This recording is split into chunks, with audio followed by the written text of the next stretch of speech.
कति बस्ने घाँस काट्दै खोरियामा जाने होइन त पैसा कमाउन कोरियामा।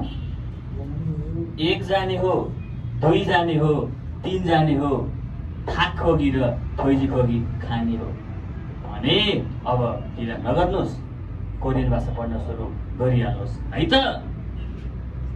ओके, फाइनल इक्जाममा धेरै साथीहरू झुक्किने, एउटाको पनि जोडिएर धेरै कुरा आउने एकदमै महत्त्वपूर्ण पाठ लिएर आज म तपाईसँग उपस्थित भइसकेको साथीहरू।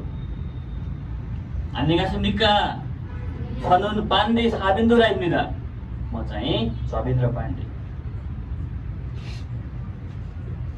कोरियन लर्न विथ जब सर। कसैले कोरियन भाषा पढ्न चाहनुहुन्छ भने यो नम्बरमा फोन गरिहाल्नुहोस् है, 9861697340। सजिलो नम्बर छ कण्ठबाट है त। ओके, आज म विशेष गरी नादा विशेष क्लास लिएर उपस्थित भइसकेको छु।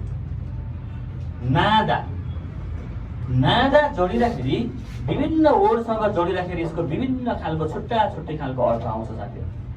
जस्तो सागोगा नादा दुर्घटना हुनु, यरी नादा ज्वरो आउनु, साङछगा नादा चोटपटक लाग्नु, फेथारी नादा पेट गडबड हुनु, गुडुङ गुडुङ गुडुङ गुडुङ गर्छ नि त हो, गडबड हुनु, खोजाङ्गी नादा बिग्रनु, सोमुनी नादा हल्ला चल्नु, सोमुनी नादा हल्ला चल्नु, खोज्छुगा नादा खुर्सानी उम्रैनु वा फल्नु। खुर्सानीमा तपाईँको चाहिँ त्यो फलहरू फल्न थाल्छ नि हो, त्यसलाई पनि के भन्छ त? खोज्छुगा नादा। फुनी नादा रिस उठ्नु, गरेर मात्रै रिसाउँछ नि त। फुनी नादा रिस उठ्नु अथवा जोक चल्नु। फुरी नादा आग लाग्नु। इरोमी नादा नाम चल्नु, प्रसिद्ध हुनु, ख्याति पाउनु। वागा नादा रिसाउनु। यो एकदमै धेरै महत्त्वपूर्ण छ। पछाडि नादा आउने बित्तिकै एउटै मात्र वर्ड हुन्छ भन्ने हुँदैन, फरक फरक वर्ड आउँदाखेरि यसको अर्थ अगाडिपट्टि जोडिने वर्डसँग चाहिँ के हुने भयो त? फरक फरक हुने भयो। एकदमै धेरै महत्त्वपूर्ण कुरा हो साथीहरू यो। एकदमै राम्रोसँग यसलाई चाहिँ याद गर्नु होला, एकदमै राम्रोसँग यसलाई पढ्नु होला।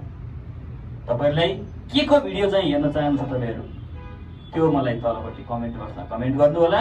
तपाईहरुले भने बमोजिमका नेक्स्ट भिडियोहरु लिएर म उपस्थित हुने नै छु। आजलाई भने बिदा हुन चाहन्छु।